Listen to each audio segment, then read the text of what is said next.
नमस्कार, जय श्री कृष्ण, जय गौरशाही, जय श्री कल्कि अवतार। मैं ज्योति झा स्वागत करती हूँ आप सभी का कल्कि जी के श्रीमुख से भी गीता के गुह्यतम ज्ञान के इस विशेष कार्यक्रम में। ओम श्री काल्के वैष्णवे नमः। सतगुरु यूनुस अलगौहर जी के चरणों में मेरा सादर प्रणाम और महा भगवान कल्कि अवतार के शुभ नाम से आरंभ करते हैं इस कार्यक्रम को, जहाँ पर मैं स्वागत करती हूँ गीता मर्मज्ञ स्वामी विश्वानंदनाथ जी महाराज, कुलावधूत स्वामी सच्चिदानंद नाथ जी महाराज और सूफी संत राजेंद्र निगम बाबू जी महाराज। आप सभी का इस कार्यक्रम में बहुत बहुत स्वागत है। जैसा कि आप सभी लोग जानते हैं कि पिछले कार्यक्रम में हमने भगवत गीता के भगवत गीता के कई टॉपिक्स को मिक्स टॉपिक्स को हमने डिस्कस किया था। आज हम अपने क्रमानुसार इस कार्यक्रम को चलाएंगे।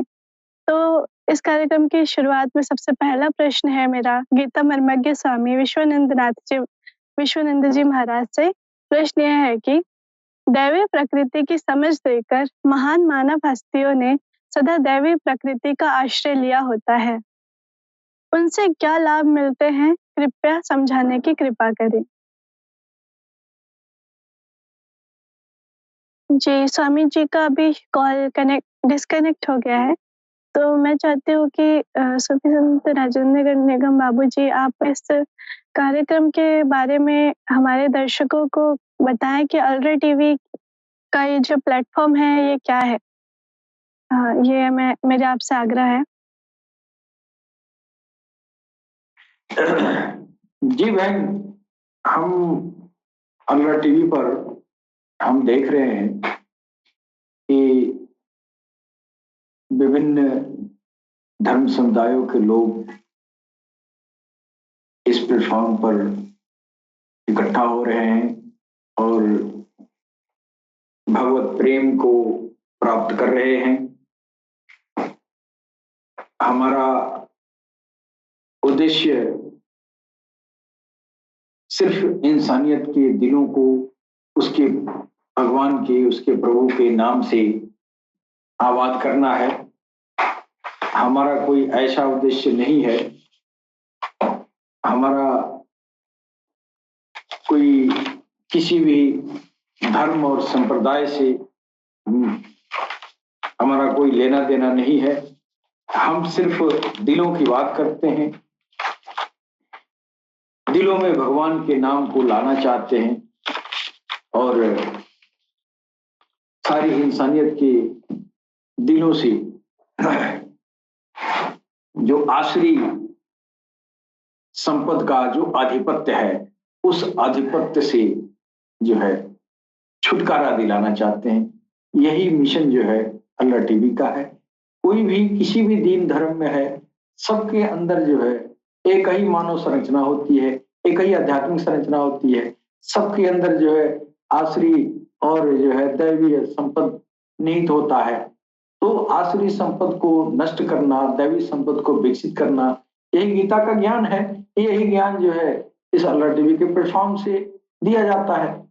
भाषा अलग हो सकता है, ये जो है लैंग्वेज अलग हो सकता है, लेकिन बात वही है।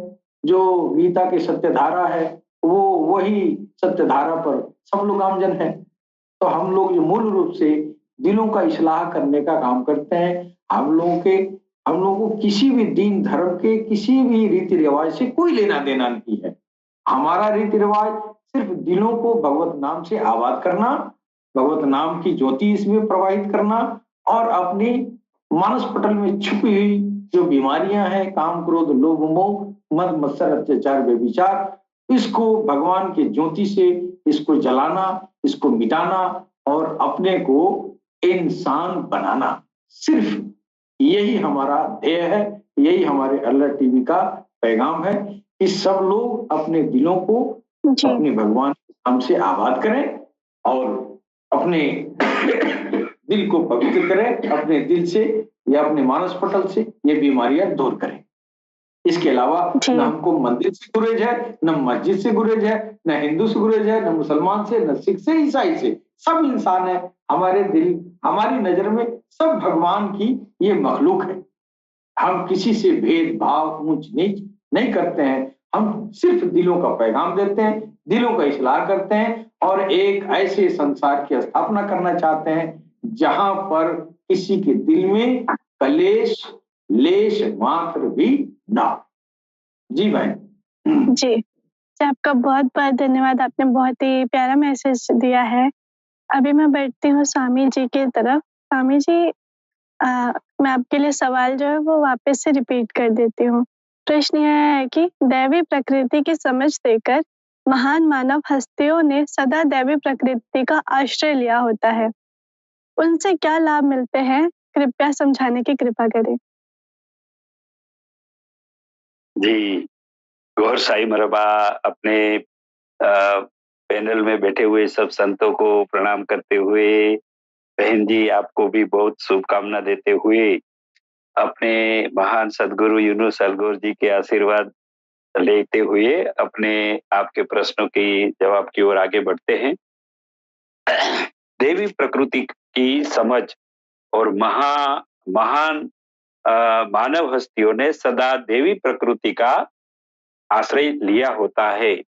इस विषय की समझ भगवान श्री कृष्ण ने श्रीमद् भगवद गीता के अध्याय 9 राज विद्या राजगृह्य योग के श्लोक नंबर 13 में इस प्रकार समझाया है कि महात्मा नस्तु मम पार्थ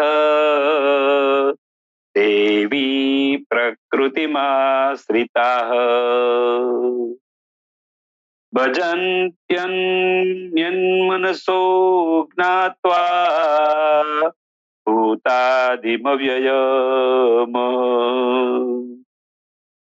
यहाँ भगवान श्री कृष्ण समग्र मानव जात को मानवता का एक बहुत बड़ा पाठ पढ़ाते हैं।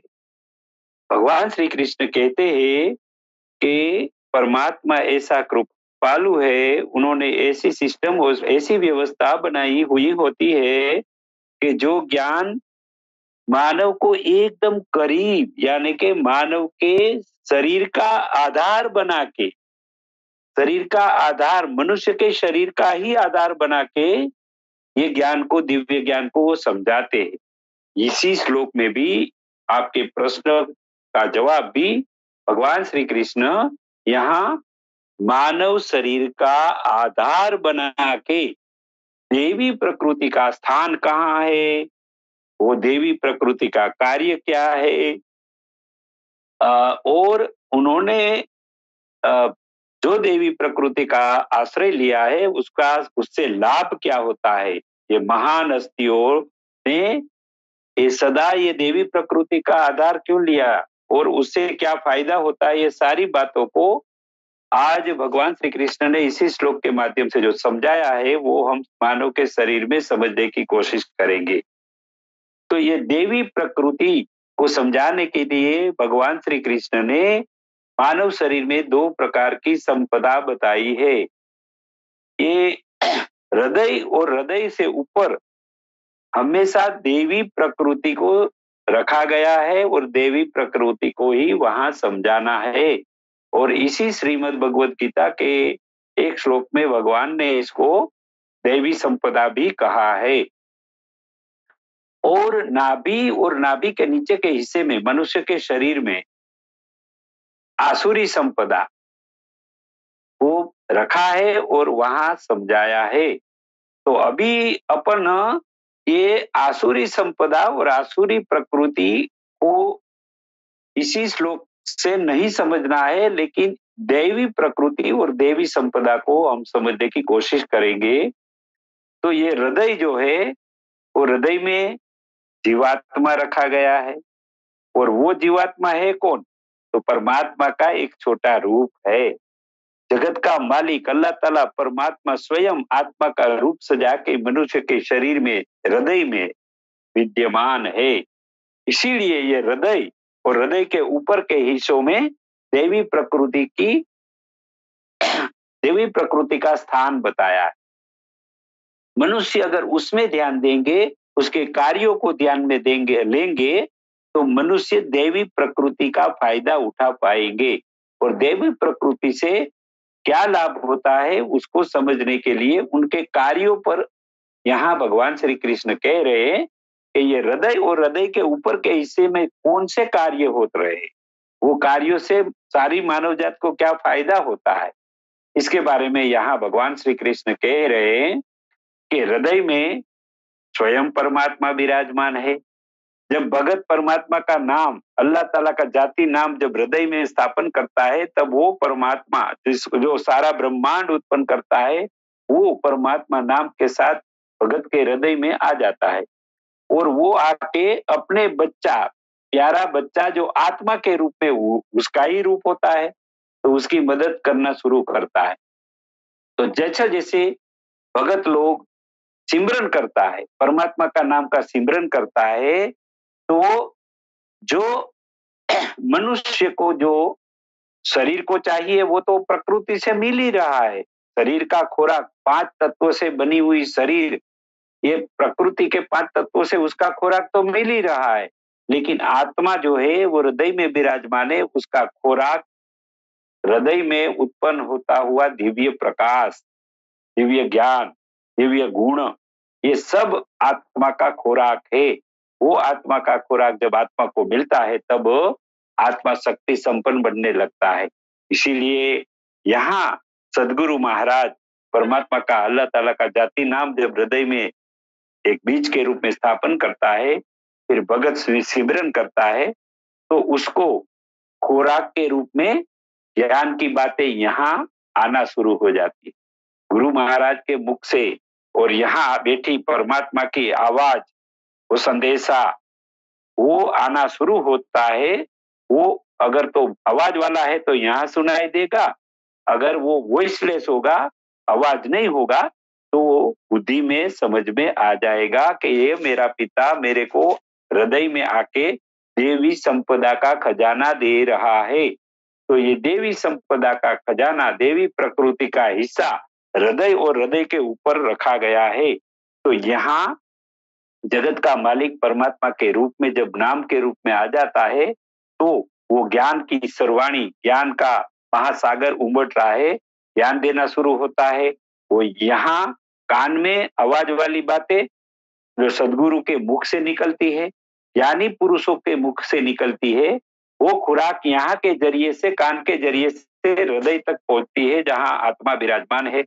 और जब आवाज के बिना भी परमात्मा अल्लाह ताला जब कुछ संदेशा देता है, तो वो बुद्धि में आके, बुद्धि से हृदय में आके वो स्थान प्राप्त कर लेता है।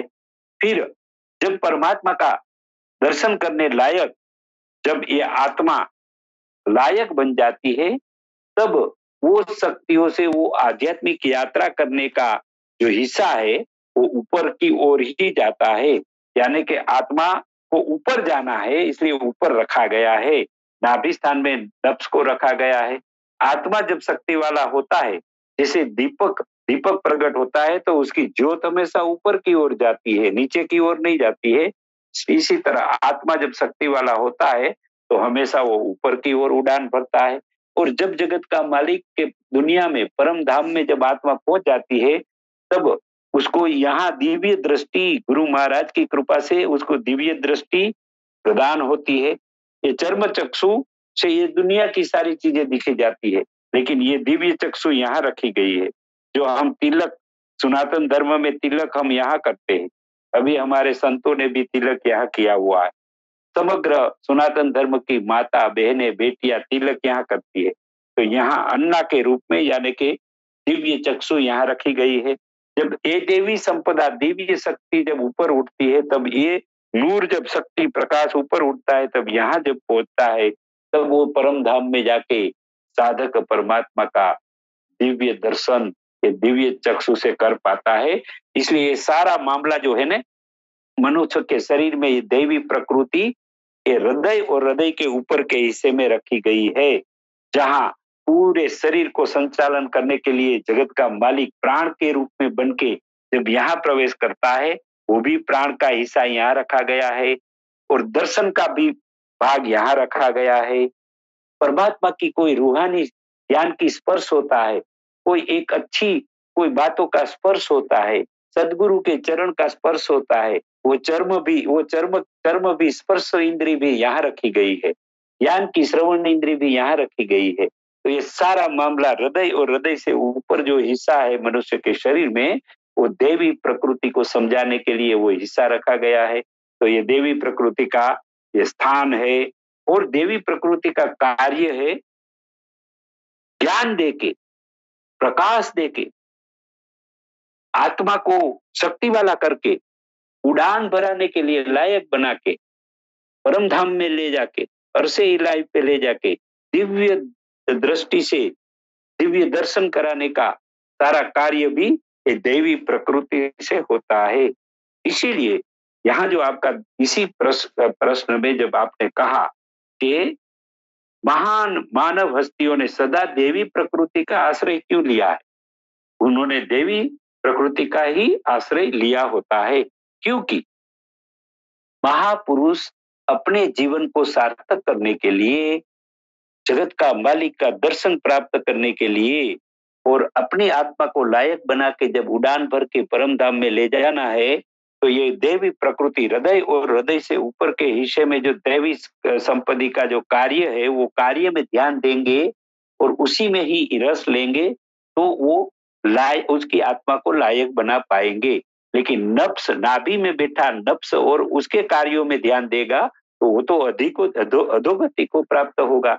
इसीलिए हमारे महापुरुषों ने हमेशा हृदय और हृदय से ऊपर जो कार्य हो रहे हैं, दैवी कार्य, दैवी प्रकृति के जरिए से जो दैवी कार्य हो रहे हैं, उसमें ही हमेशा अपना आश्रय यानी कि अपनी रुचि, अपना मन बुद्धि उसमें लगाया हुआ होता है। तब जाके ये महापुरुष लायक बनते हैं और उड़ान भर के परम धाम तक पहुंचे, परमात्मा की प्राप्ति कर लेते हैं। इसलिए यहाँ इसी श्लोक में भगवान श्री कृष्ण सारी मानव जात को ये संदेश दे रहे हैं कि हमारे सब धर्म स्थापक, धर्म सुधारक, समाज सुधारक, जो भी बड़ी बड़ी हस्तियां आई है, उन्होंने हमेशा हृदय में आत्मा को मजबूत करने के लिए ध्यान दिया है, सिमरन वाला रास्ता लिया है, दिल वाली तालीम का रास्ता लिया है। इसीलिए इतने बड़े लाभ होते हैं कि मनुष्य का जीवन सार्थक करने के लिए, आत्मा को परमात्मा को मिलाने के लिए हमेशा ये देवी प्रकृति ही मददगार होती है। ये इसीलिए महापुरुष भी ये देवी प्रकृति का आश्रय लेते हैं। जो लोग नाभि में बैठा नफ्स और उसके कार्यों और उसके प्रभाव में आके कार्य करने लगते हैं, वो अधोगति को प्राप्त करते हैं, उससे नुकसान ही नुकसान होता है। लेकिन हृदय में स्थित आत्मा और वो आत्मा की मदद के लिए जब परम धाम से परमात्मा का नाम सदगुरु महाराज जब हृदय में डालता है, सिमरन की प्रक्रिया में कोई साधक लग जाता है, तो ये देवी प्रकृति का अनंत अनंत लाभ और सर्वश्रेष्ठ लाभ तो ये होता है कि उसकी आत्मा को लायक बन के परम धाम की यात्रा करके वो परमात्मा का दर्शन कर सकते हैं। तो इतने सारे लाभ ये देवी प्रकृति के मनुष्य के शरीर में जब हम केंद्रित होकर वहां उसके कार्यों को समझेंगे और अपने जीवन में धारण करेंगे, तो अवश्य मनुष्य अपना जीवन सार्थक करके परमात्मा की प्राप्ति कर सकते हैं। जी बहन जी। जी, अभी आपके सामने उपस्थित थे स्वामी विश्वानंद जी महाराज, जिन्होंने भगवत गीता के गुरुतम ज्ञान को बड़े ही सरलता से और प्रैक्टिकल रूप से आप अपने जीवन में इस ज्ञान को किस तरह अनुभव कर सकते हैं, इसके बारे में बताया। अभी चलते हैं कार्यक्रम के अगले प्रश्न की तरफ, और यह प्रश्न है स्वामी सच्चिदानंद नाथ जी महाराज से। आपका प्रश्न है कि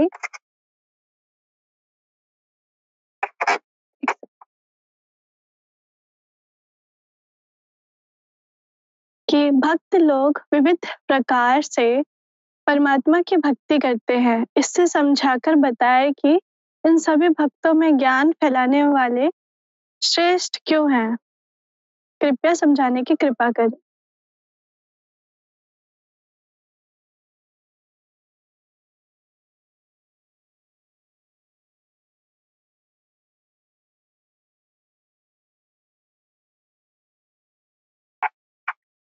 मेरी आवाज आ रही है? जी, आपकी आवाज आ रही है।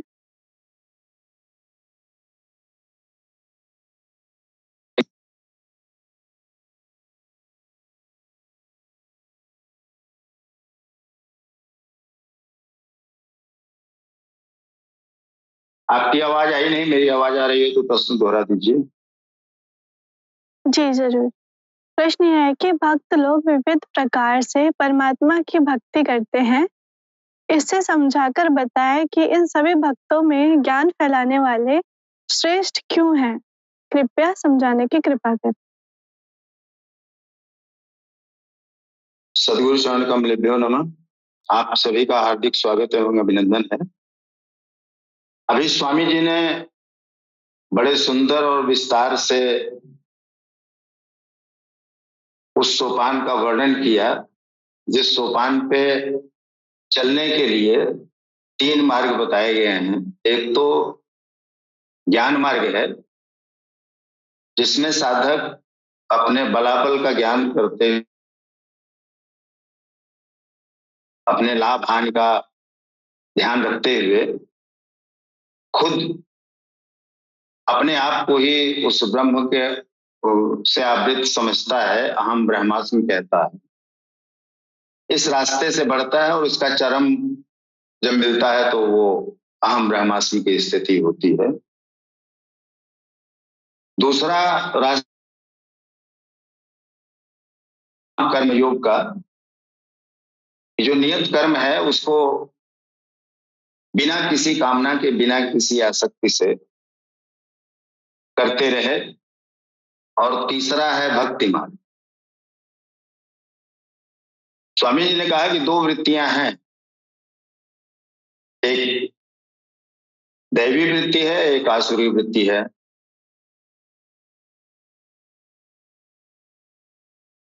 जब तक आसक्ति या आकर्षण बाहर की तरफ होता है, बाह्य जगत की तरफ होता है, तब तक यह काम करती हैं। जो शरीर है हमारा, इसकी जो 5 ज्ञानेंद्रियां हैं, बीच में हमारा मन है। इंद्रियों का जो ही इशारा होता है मन पे, तो वो बुद्धि के पास भागता है। और बुद्धि अगर स्थूल बुद्धि है तो वो जो इंद्रियां चाह रही हैं, जो ज्ञान इंद्रियां चाह रही हैं, उसकी पूर्ति का आदेश देती हैं। लेकिन अगर वही बुद्धि सूक्ष्म बुद्धि की तरफ अग्रसरित है या बुद्धि शुद्ध हो रही है, तो उन कामों से रोक देते।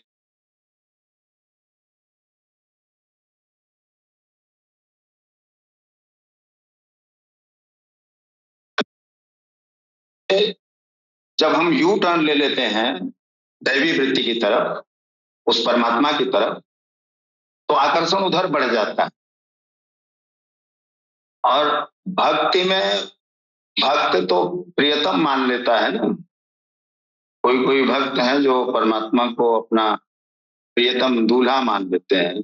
जैसे कबीरदास जी कहते थे, दुल्हनी गावो मंगल चार, मोरे घरे आए राजा राम भरतार। लेकिन कुछ भक्त इस पे ये कहते हैं कि महिला जो है वो प्रेम का इजहार खुल के नहीं करती, तो वो परमात्मा को ही महिला बना देते हैं, अपने को पुरुष बना लेते हैं कि हम खुल के इजहार करेंगे प्रेम का। दीवानगी बना लेते हैं, अपने आप को दीवाना बना लेते हैं। और कुछ भक्ति तो आप देखते होंगे समाज में भी कि कुछ लोगों ने लड्डू गोपाल जी को ले लिया है, और जब तक वो खाना नहीं खा रहे हैं, ये नहीं खा रहे हैं, जब तक तो समर्पण हो जाना, जब बुद्धि शुद्ध हो जाए।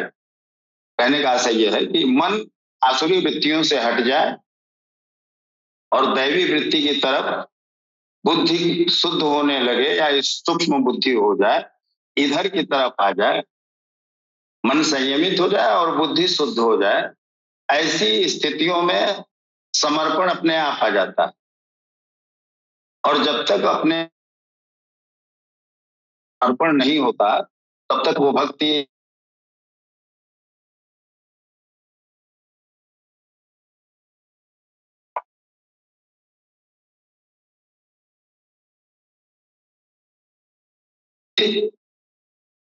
ये भक्ति 2 के मिलन का, वियोग का, तड़प का ये उल्लास होता रहे। इसलिए ये भक्ति मार्गी द्वैत मान के चलते हैं कि यहाँ परमात्मा अलग है और हमको उससे प्रेम करना है, वो हमारी प्रेमिका है या वो हमारा प्रेमी है। तो आकर्षण इतना घनीभूत हो जाता है कि एक दिन उसी अद्वैत में चला जाता है, एकाकार में चला जाता है, जिस एकत्व की बात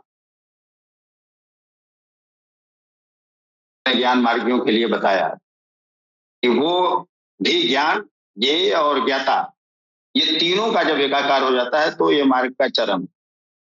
ज्ञान मार्गी जब तक ये समझता है कि नहीं ज्ञान अलग है, जानने वाला ज्ञाता अलग है, और जो जानना है, जिसको जानना है वो अलग है, तो वो विशुद्ध ज्ञान मार्गी भी नहीं। ये तीनों का एक हो जाना, एकीकरण हो जाना ही ज्ञान मार्ग का चरम है, और यही अभीष्ट है, और यही स्थिति भक्ति मार्ग में भी है। निष्काम कर्मी भी बिना आसक्ति के वो अपने आप प्रदत्त हो जाता है, वो परमात्मा खुदा स्वीकार कर लेता है, या उसके हृदय में अपना वो ज्योति, जिसकी स्वामी जी चर्चा कर रहे थे, वो ज्योति जला देता है, और जो वो ज्योति जलती है तो फिर ऊपर ही जाती है, और एक दिन उस परमात्मा के प्रकाश में मिल जाती है, ये एकाकार हो जाता है। तो रास्ता तो अज्ञान से ज्ञान की तरफ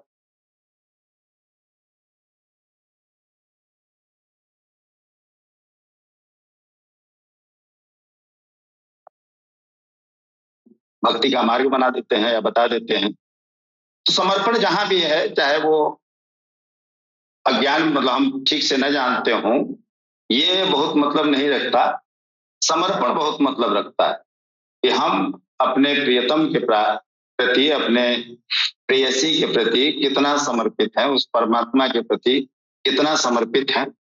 और जो ही समर्पण होता है वो एकाकार की स्थिति बन जाती है। यही इन्हीं ढंगों से भक्त भक्ति करते हैं परमात्मा की। मंजिल एक ही है, मंजिल वही सबको जाना है, चाहे आप अपने बल पे जाओ, चाहे भक्ति के द्वारा, समर्पण के द्वारा जाओ, चाहे बिना किसी लालसा के निष्काम कर्म करते हुए चले जाओ, मंजिल तो वही है। जी जी बिल्कुल। अभी आपके सामने उपस्थित थे स्वामी सच्चिदानंदनाथ जी महाराज, जिन्होंने हमें बताया, जिन्होंने हमें आम रोजाना की जिंदगी में होने वाले उदाहरणों के जरिए ईश्वर और भक्त के मध्य जो संबंध है उसको बहुत अच्छे से समझाया। अभी चलते हैं अगले प्रश्न की ओर। वो है सूफी संत राजेंद्र निगम बाबूजी महाराज से। प्रश्न यह है कि इस संपूर्ण ब्रह्मांड में जो कार्य हो रहे हैं, उन कार्यों में और समस्त वस्तु पदार्थों में परमात्मा किस रूप में है? कृपया समझाने की कृपा करें।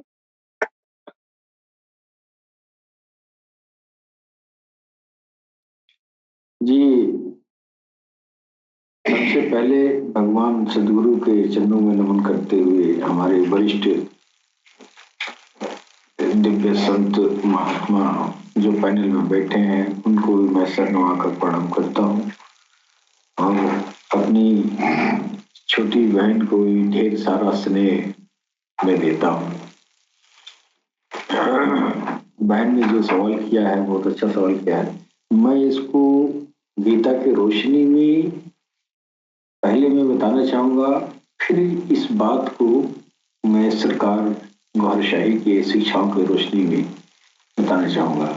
सबसे पहले गीता की रोशनी में भगवान कृष्ण जो है, ये भगवत गीता के 9वें अध्याय के 16वें श्लोक में आप कह रहे हैं, 16वें और 17वें में, अहम क्रतुर अहम यज्ञ स्वधाहम अहम औषधम मंत्रो हम अहम एवाज्यम अहम अग्निर अहम हुतम पितामह अस्य जगतो माता धाता पितामह वैद्यम पवित्रम ओंकार ऋक् सम यजुर एवच।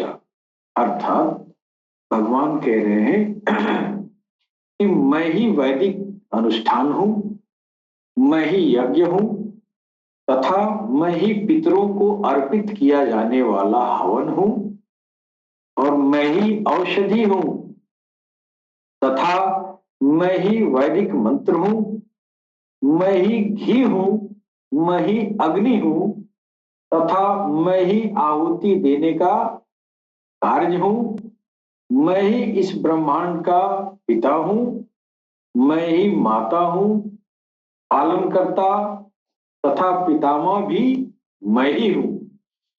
मैं पवित्र करने वाला ज्ञान का लक्ष्य पवित्र अक्षर ओम हूं। मैं ही ऋग्वेद, सामवेद, यजुर्वेद, मैं चारों वेद हूं। अर्थात प्रकृति की हर शय में भगवान की उपस्थिति है, ये कहा गया है। बहन ने पूछा किस रूप में है, ये हम बाद में बताएंगे। पहले भगवान कृष्ण कह रहे हैं इस श्लोक के रोशनी में पहले जाना जाए। ये जो श्लोक है, अहम कर्तृम अहम यज्ञ स्वदाहम अहम औषधम, इन श्लोकों में श्री कृष्ण अपने अनंत व्यक्तित्व के विभिन्न पहलुओं की झलक देते हैं। क्रतु का अर्थ है यज्ञ और बलिदान। जैसे वेदों में वर्णित अग्निहोत्र यज्ञ, यह उन यज्ञों को भी संदर्भित करता है जैसे स्मृति ग्रंथों में वर्णित वैश्वदेव। औषधम का अर्थ है जड़ी बूटी और बूटियों में जो शक्ति है उसकी तरफ इशारा है। सृष्टि ईश्वर से उत्पन्न होती है, इसलिए वे इसके पिता हैं। सृष्टि से पहले वे अपने गर्भ में अव्यक्त भौतिक ऊर्जा को धारण करते हैं, इसलिए वे इसकी माता भी हैं। वे ब्रह्मांड का पालन पोषण करते हैं, इसलिए वे इसके धाता हैं। वे ब्रह्मा के पिता भी हैं जो सृष्टिकर्ता हैं, इसलिए वे ब्रह्मांड के दादा भी हैं। वेद भगवान से निकले हैं। रामायण में कहा गया है जाकी सहज स्वसा श्रुतिचारी, अर्थात भगवान ने अपनी सांस से वेदों को प्रकट किया। वे भगवान की ज्ञान शक्ति हैं और इसलिए उनके असीमित व्यक्तित्व का एक पहलू है। श्री कृष्ण ने यह जो है इस सत्य को नाटकीय ढंग से यह कहकर व्यक्त किया है कि वे स्वयं वेद हैं। बहन ने सवाल किया है कि अब तो ये भगवान कृष्ण तो जहां जहां आपकी उपस्थिति है बता रहे हैं, यही बात बहन ने पूछा है कि संपूर्ण जो है प्रकृति में इसमें जो है किस रूप में भगवान छुपे हैं। यहाँ उनकी उपस्थिति, अपनी उपस्थिति स्वीकार कर रहे हैं कि हम हर जगह हैं। अब सरकार गौहरशाही की शिक्षाओं के रोशनी में पता चलता है कि भगवान की उपस्थिति पेड़ पौधों में, पहाड़ों में, पत्थरों में, जिए जानवर में कैसे है, माँ में, बाप में कैसे है। सरकार कह रहे हैं कि ये जो बातें कही हैं, जो गीता में, पुराण में, वेद में, वो सदा सत्य है, इसमें कोई दो राय नहीं।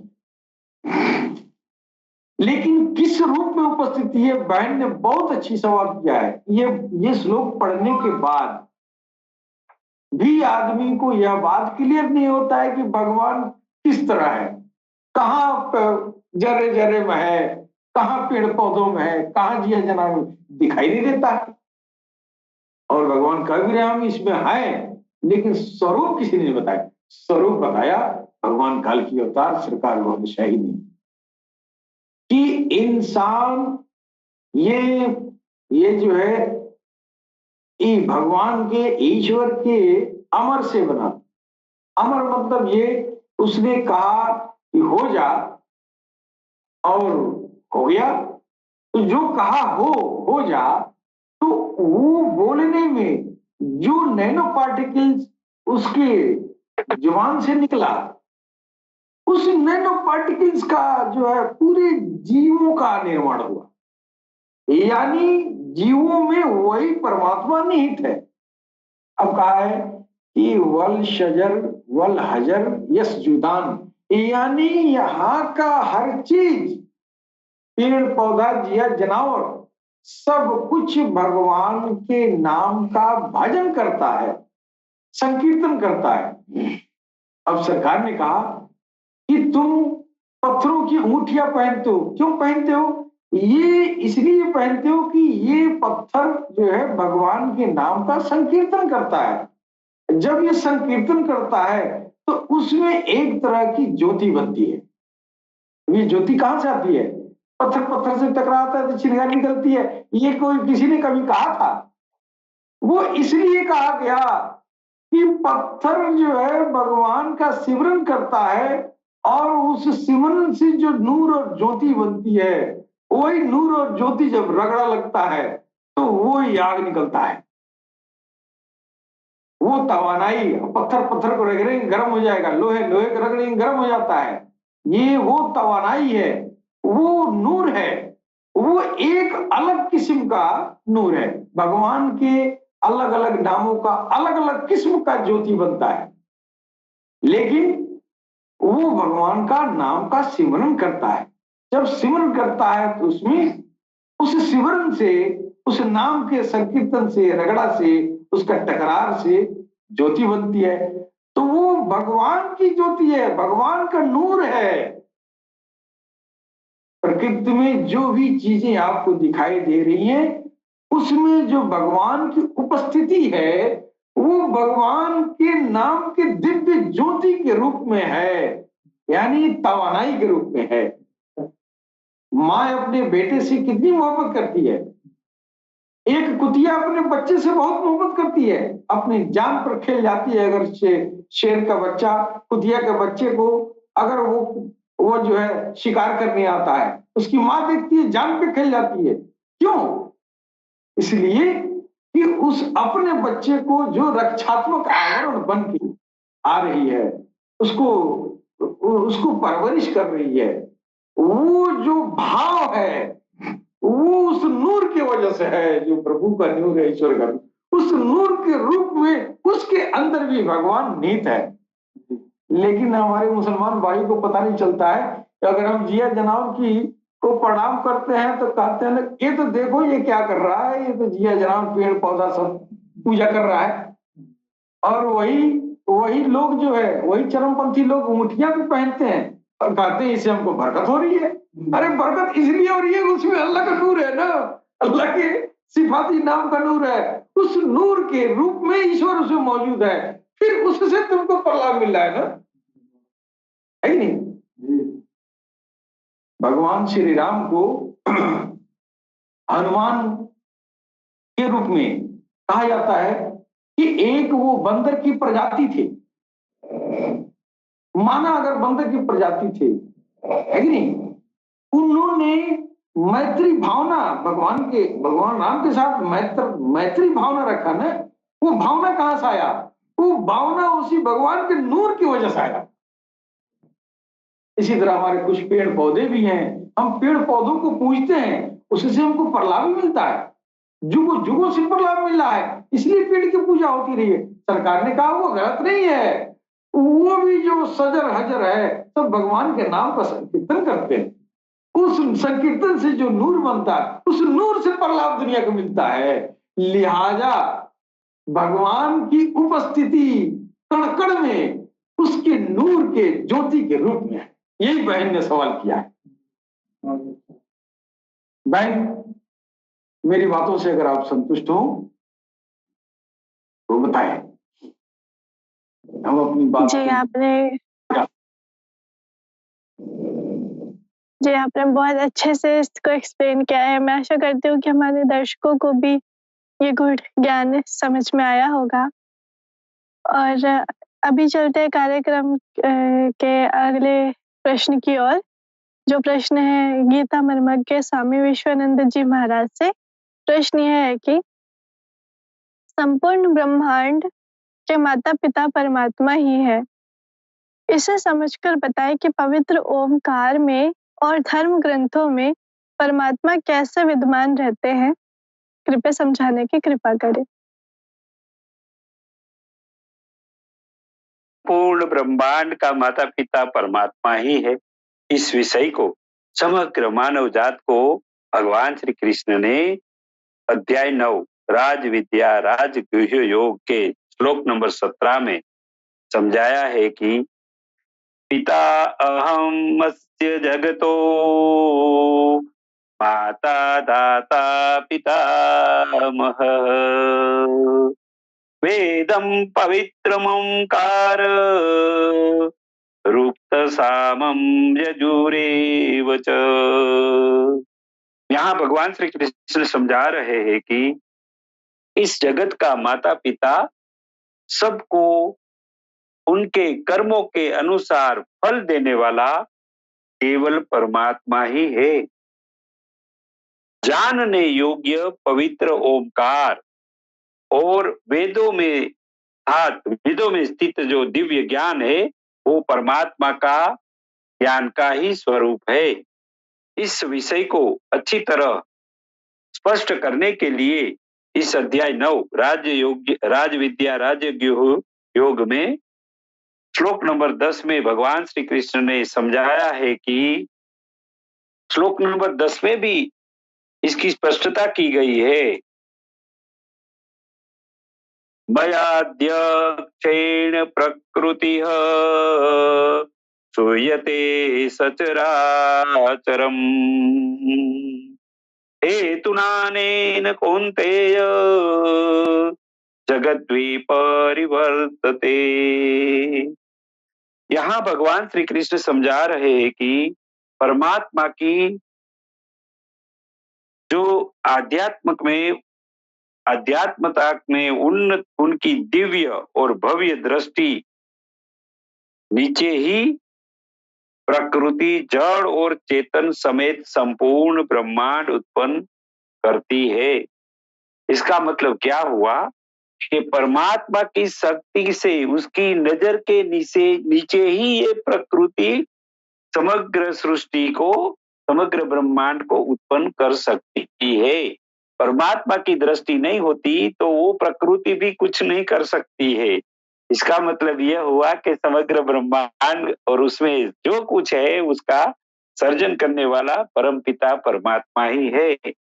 इस विषय को ज्यादा अच्छी तरह स्पष्ट करने के लिए अध्याय 10 विभूति योग के श्लोक नंबर 20 में भी श्री कृष्ण ने समझाया है कि महात्मा गुडाकेश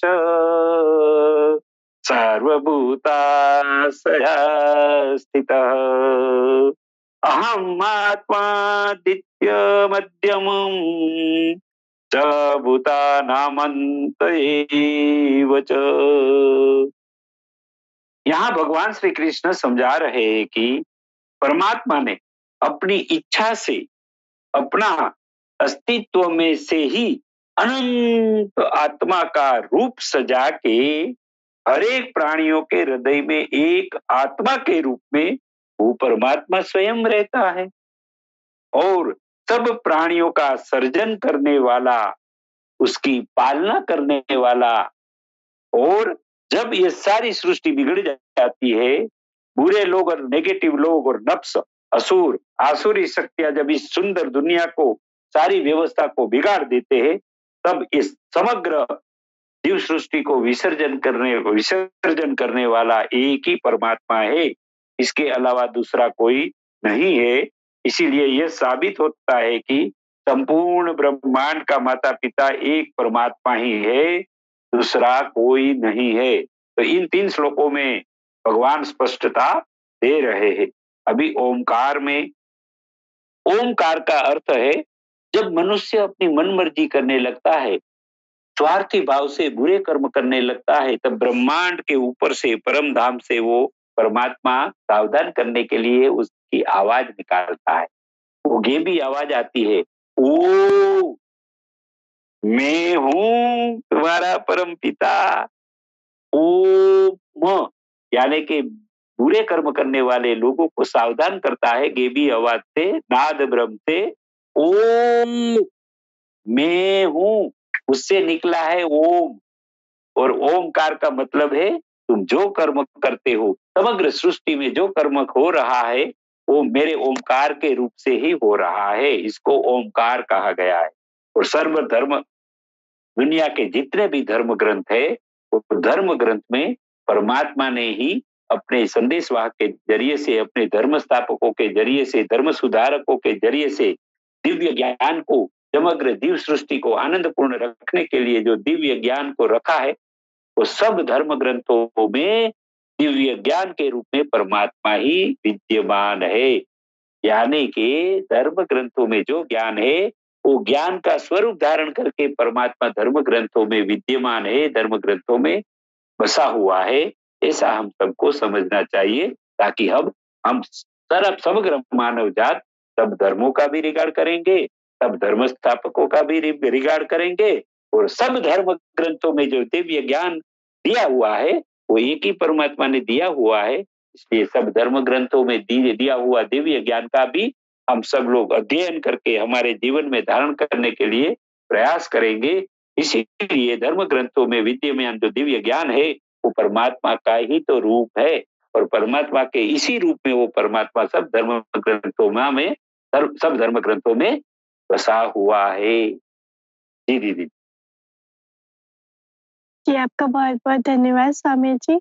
अभी बढ़ते हैं अगले प्रश्न की ओर, जो है कुलावधूत स्वामी सच्चिदानंद नाथ जी महाराज से। प्रश्न यह है कि परमात्मा समय, सृजन, पालन और प्रलय किस रीति से करते हैं? कृपया समझाने की कृपा करें।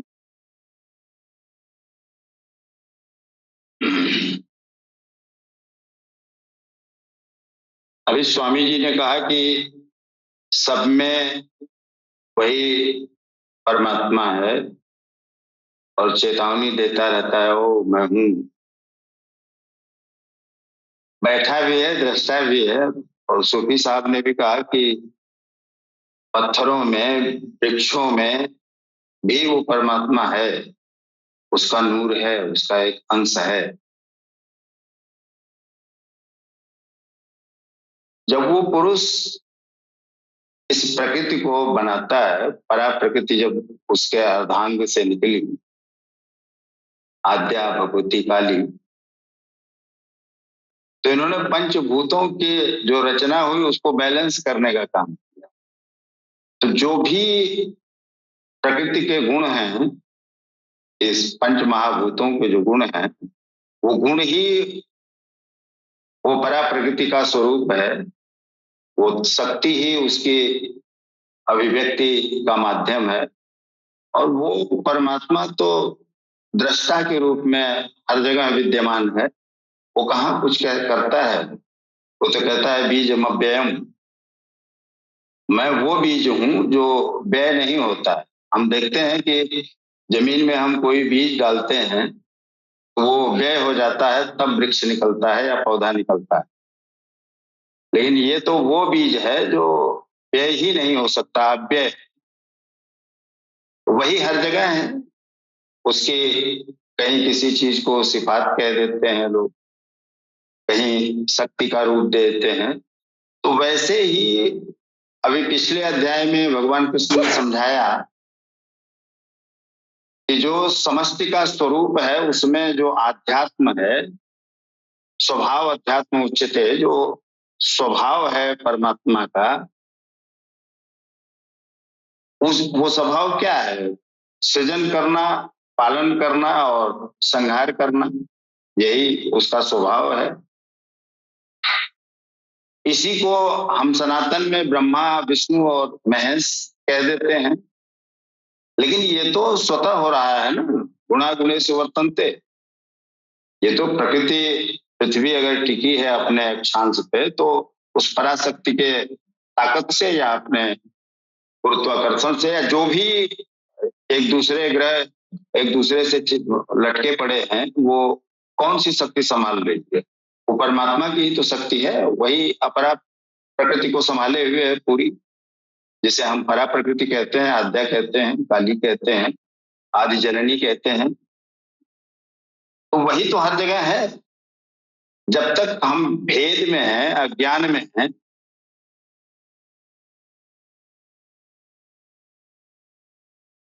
लेकिन चाहे हम निष्काम कर्म मार्ग से जाएं, चाहे भक्ति मार्ग से जाएं या ज्ञान मार्ग से जाएं, किसी भी मार्ग से जाने पे बात तो एकत्व की ही है। ज्ञान मार्गी भी जब तक भेद समझ रहा है तीनों में, तब तक वो मंजिल पे नहीं पहुंचा है। भक्ति मार्गी भी जब तक संपूर्ण समर्पण करके उसमें अपने आप को आत्मसात नहीं कर दिया, तब तक वो भक्ति मार्ग में उस चरण पे नहीं पहुंचा है। और निष्काम कर्म मार्गी तो कोई मतलब ही नहीं है, उससे कुछ चाहिए ही नहीं, जाओ हम तुमको याद कर रहे हैं बस, वो अपने आप उठा लेते हैं परमात्मा। तो हर जगह तो वही है, और अपने स्वभाव के कारण, वो अपने स्वभाव की शक्ति के कारण ये सारा काम प्रकृति से करवा रहे हैं। पौधा जन्म लेता है अंधकार में, तो जो जानने वाली चीजें हैं वो अंधकार में ही हैं। तो उस हम जड़ को जानने की जरूरत है ना, वो अव्यय बीज है क्या। जब उस जड़ में हम जाएंगे, अंधकार में प्रवेश करेंगे, तब उस अव्यय बीज का पता चलेगा ना। उस अव्यय बीज का पता चल गया तो सब कुछ एक ही दिखेगा। जब हर जगह वही अव्यय का अंश है, वही परमात्मा सबके हृदय में है, तो भेद कहीं नजर ही नहीं आएगा।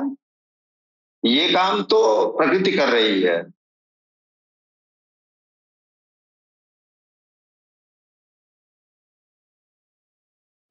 परा प्रकृति अपरा प्रकृति कर रही है। बच्चा पैदा हुआ है तो जवान होगा, जवान हुआ है तो बुढ़ा होगा, बुढ़ा हुआ है तो मृत्यु को प्राप्त करेगा।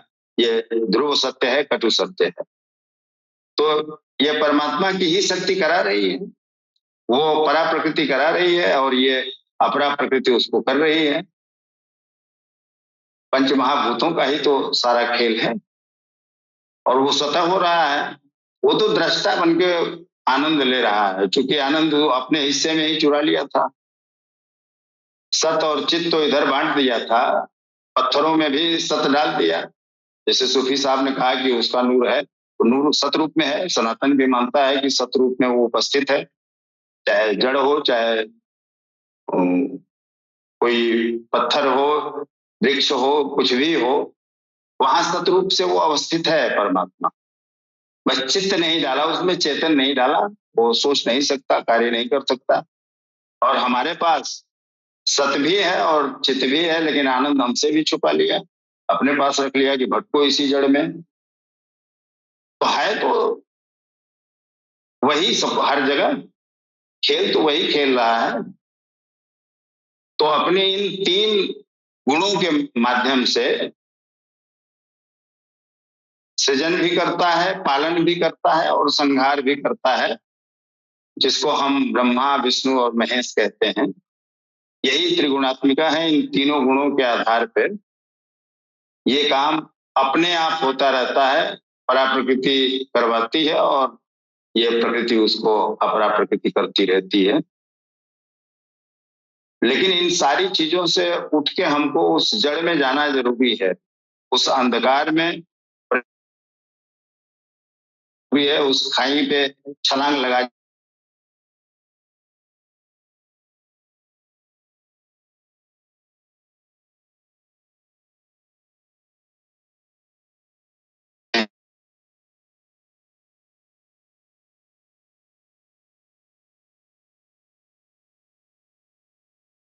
जी, मेरी बात खत्म। जी, आपका बहुत बहुत धन्यवाद। तो अभी समय भी हो चला है, और आप सभी लोगों ने, और स्पेशली सूफी जी ने जो स्टार्टिंग में मैसेज दिया था अल्ट्रा टीवी प्लेटफॉर्म के बारे में कि अल्ट्रा टीवी क्या है, तो ये बहुत ही सुंदर व्याख्या की आप सभी ने सभी प्रश्नों की, और वो मैसेज भी काफ़ी महत्वपूर्ण था हमारे दर्शकों के लिए, और जो दर्शक नए आए हैं उनके लिए भी। और अल्ट्रा टीवी हर धर्म से, हर संप्रदाय के लोग और हर देश से अलग-अलग लोग आते हैं, और यहाँ पर अपने आध्यात्मिक प्रलाप को प्राप्त करते हैं, और अपने एक्सपीरियंस को सोशल मीडिया के ज़रिए शेयर भी करते हैं। और अल्ट्रा टीवी का यूट्यूब पर एक ही चैनल है जो अभी जहाँ से लाइव ट्रांसमिशन हो रहा है, इसके अलावा दूसरा कोई चैनल नहीं है, ये ऑफिशियल है। और सोशल मीडिया पर भी अल्ट्रा टीवी का एक ही हैंडल है, और सूफी मास्टर यूनुस अल गौहर का भी एक ही हैंडल है। तो वहाँ पर जो सब ऑफिशियल लिंक यहाँ पे आपको ऑलरेडी टीवी पर मिल जाएंगे। इसके अलावा जो है वो कुछ लोगों की शरारत है फेक आईडीज बनाकर, तो उस पर आप ना जाए। जो ऑफिशियल चैनल आपको ऑलरेडी टीवी के जरिए, जो ऑफिशियल अकाउंट आपको ऑलरेडी टीवी के प्लेटफॉर्म पर लिंक मिलता है, आप उन्हीं को फॉलो करें और उन्हीं को शेयर करें। तो और एक मैसेज और देना चाहूंगी कि ये जो चैनल है, ये महाभगवान कल की अवतार सरकार गौहर शाही, जो कि इमाम मेहदी मसीहा मैत्र तीर्थंकर और वो हस्ती जिनके आखिरी जमाने में आखिरी युग में आने के बारे में, जिनके बारे में भविष्यवाणी की गई थी, वो हस्ती हैं जो सभी के लिए है, पूरी इंसानियत के लिए है, और जिनका चेहरा ईश्वर की तरफ से चंद्रमा, सूर्य, महाशिवलिंगम, नेबुला स्टार, स्पेस में और भी कई जगहों पर प्रकट हुआ, जो कि इन आँखों से देखा जा सकता है। आपको टेलीस्कोप की भी ज़रूरत नहीं है चंद्रमा में देखने के लिए। हाँ, अगर आप नेबुला स्टार में देखना चाहते हैं, तो जो विश्वसनीय वेबसाइट पर जैसे कि नासा, वहाँ पर आपको जो ओरिजिनल तस्वीर होगी उसमें आप देखेंगे, तो आपको सरकार गौहर शाही की छवि आसानी से ज़रूर नज़र आ जाएगी। और चंद्रमा पर महाशिवलिंगम पर तो बहुत ही स्पष्ट रूप से नज़र आता है। बहुत लोग कहते हैं कि कल की अवतार जो है वो घोड़े पर सवार होंगे, उनके हाथों में तलवार होगी। तो जो महाशिवलिंगम है उसपे जो कल की अवतार की छवि आई है, वो घोड़े पर सवार भी है और उनके हाथों में तलवार भी है। वो तलवार चमकती हुई बड़ी ही स्पष्ट नज़र आती है। तो हाँ, जो भी लोग महाभगवान कल के अवतार से मिलना चाहते हैं, उनका साथ देना चाहते हैं, उनके टोले में शामिल होना चाहते हैं, वो अलर्ट टीवी के प्लेटफॉर्म पर आए और कल के अवतार के आध्यात्मिक लाभ से लाभान्वित हों और फिर उनको पहचाने। कहते हैं ना कि पहले इस्तेमाल करें फिर विश्वास करें। तो पहले आप आध्यात्मिक प्रलाभ प्राप्त करें, उसके बाद देखें कि ये आध्यात्मिक प्रलाभ जो है वो किस हस्ती की ओर से आया है। आप ईश्वर से मदद मांगे, ईश्वर की ओर से आपको संकेत मिल जाएगा कि और कोई नहीं बल्कि वो वही महाभगवान कल के अवतार है, जिनका सदियों से इंतजार किया जा रहा है। तो इसी के साथ मिलते हैं अगले शनिवार को समय 12:30 से 1:30 के बीच गीता जी के कल की जी के श्रीमुख से भी गीता के गुह्यतम ज्ञान के इस विशेष कार्यक्रम में। जय श्री कृष्ण, जय गौहर शाही, जय श्री कल की अवतार।